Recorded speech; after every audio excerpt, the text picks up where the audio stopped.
I'm pleased to have this copy of a collection of the poems of Irving Layton. He's considered one of the best contemporary poets of Canada, particularly of the Toronto area, Montreal area.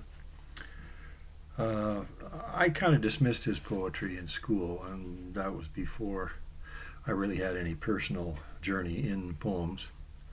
And I thought he was an angry Jew, sex starved, and always going for the jugular. I didn't really assess him right because I got hold of this sort of as a guilt offering, I guess. I found some tremendous stuff. He's even trying to be as fair as he can, peering through the wall of Holocaust toward Jesus, another Jew. Yeah, Jesus was a Jew. The first Christians were Jews with a modified way of looking at hope and obedience and victory. Well, anyway, this is a poem I'm going to read you. That's all I'm going to do with this particular video. It's called The Galilean.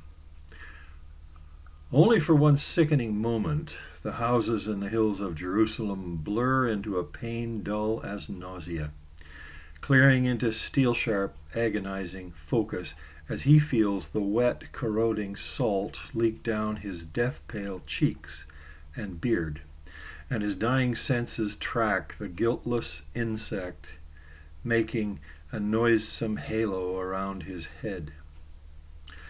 Past houses, past barren outlying hill, there's nothing for his eyes to see. Nothing.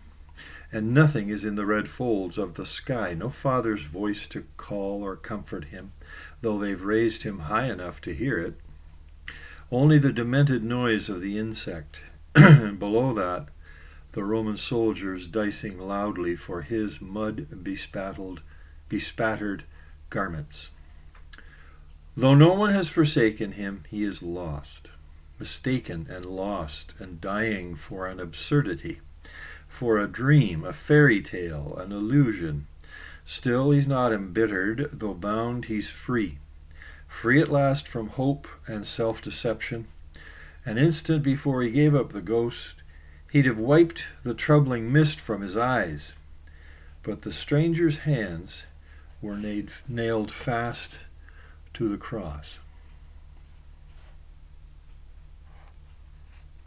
Now on the opposite page there's one more. I think I'll read it. I'm right there. The sinner. Arrogantly I cursed the fig tree, the scribes and Pharisees, my eyes flashing with fierce certitude, my voice made confident by rage. We are God's children, I shouted at my simple hearers, and won them over with bribes of loaves and fishes, a spate of dazzling miracles. The dead talked, the palsied walked, the circumcised, their ringlets shaking, roared. Each time I tripped up rabbi and sage, my smile was passed around by my disciples. You who are sinless, hurl the first stone. My own tongue had formed those words. My own sweet self, wiser than Gamaliel's. My frame shook with the thought of my uniqueness. And perceiving the pride I loathed uncoil itself, I stomped on its grinning mouth only to see the viper flee from my heel, swift with my own triumphant cry. There was no breakout from the imprisoning self, till my enemies seized me one terrible night, and bound me fast and dying to a cross.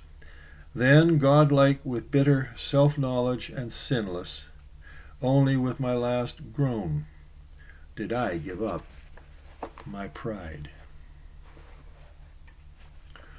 Well, there he's identifying a sinner turning to the tonic of Calvary, to be done with pride, to be done with self-loathing, to be done with the stain of guilt that bars access to a holy God. Man, I think that Layton got so close in examining the faith. Pretty powerful stuff. The whole book is. I'm thankful I have it, and I revoke my previous assessment on Mr. Layton. Thanks for listening. Doug Blair, Kitchener.